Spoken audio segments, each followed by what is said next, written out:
Well, hey folks, it's your old pal King Waspinator here. Welcome back to Total Party Skills. Hit like and subscribe.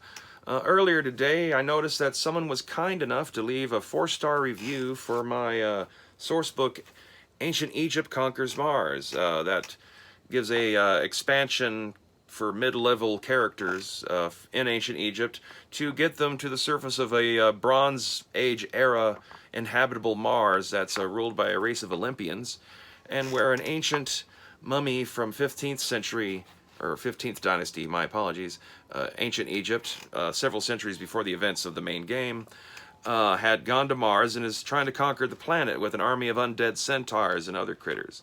It provides rules for creating Bronze Age spaceships. It has write-up for character creation for several different monster races that you can both use on the Martian setting or also use them also in the mainstream Earth-based setting if you don't actually want to have your characters go to Mars. There's still resources in here to be used. Martial arts,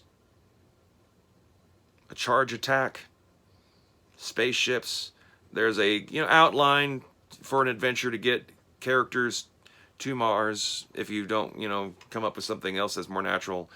Because of the open-endedness and the survival kind of nature of the main game, I don't want to make too many assumptions on exactly how they're gonna progress as they go along because it's very open-ended.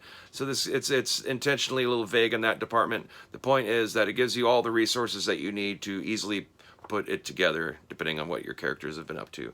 Or you can also use it just as a standalone setting and have everyone play monster races on Mars, fighting the evil undead. In the Bronze Age, it's a bit Arthur Conan Doyle and his Mars setting meets, those old 70s and 80s Italian Hercules in space kind of movies. And so, if that's even remotely your thing, maybe check it out. Also, it's super, super, super helpful for a up-and-coming, trying to establish myself independent person to leave reviews and or at least give me some stars. So, I appreciate the 4-star review. Since you didn't leave a comment, I am a little curious as to exactly what it wasn't, didn't get it quite there for you.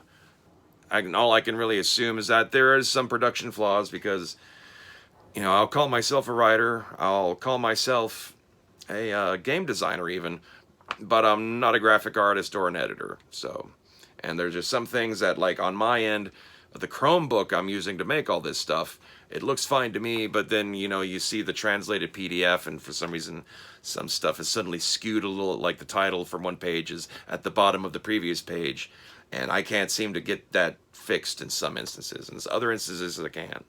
And at some point, it's like, well, this is supposed to be like a B-movie, and so I guess just consider stuff like that the equivalent of seeing the boom mic poke down from the top of the screen every once in a while. It's part of the aesthetic, let's say.